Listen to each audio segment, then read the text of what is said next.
Hi guys, இன்னைக்கு வீடியோவில் நம்ம என்ன பார்க்க போகிறோம் அப்படின்னு பார்த்தீங்கன்னா, என்னோட நைட் ஸ்கின் கேர் ரொட்டீன் தான் வந்து நம்ம பார்க்க போகிறோம். ஸோ இன்றைக்கி வந்துட்டு நான் கொஞ்சம் காஜல் லிப்ஸ்டிக்லாம் போட்டிருக்கனால அதை ரிமூவ் பண்ணுறதுக்காக கோகனட் ஆயில் எடுத்து நல்லா காதிலே லிப்ஸ்டிக்கை வந்து ரிமூவ் பண்ணிக்கிறேன். ஸோ நான் வந்துட்டு மேக்கப் போட்டாலுமே மேக்கப் ரிமூவ் பண்ணுறதுக்கு கோகனட் ஆயில் மட்டும் தான் யூஸ் பண்ணுவேன். தனியாக எந்த மேக்கப் ரிமூவர் வந்து நான் யூஸ் பண்ண மாட்டேன். ஸோ இந்த மாதிரி கோகனட் ஆயில் வந்து வச்சுட்டு நல்லா ஃபேஸை வந்து அதுக்கப்புறமே நல்லா ரப் பண்ணிட்டு அதுக்கப்புறமேல் ஃபேஸ் வாஷ் போட்டு வாஷ் பண்ணிட்டு வந்துடுவேன்.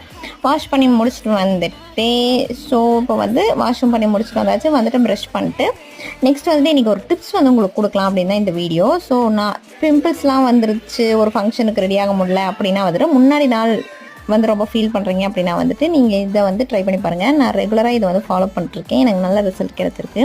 ஸோ மஞ்சளில் கொஞ்சோண்டு வாட்டர் மிக்ஸ் பண்ணிட்டு எங்கெல்லாம் பிம்பிள் இருக்கோ, எங்கெல்லாம் சின்ன சின்ன புதுசாக பிம்பிள் வரப்போகுதோ அங்கெல்லாம் வந்து இந்த மாதிரி வச்சிட்டிங்க அப்படின்னா நெக்ஸ்ட் டே மார்னிங் வந்து சரியாகி நல்ல ரிசல்ட் வந்து கிடச்சிருக்கும். கண்டிப்பாக ட்ரை பண்ணி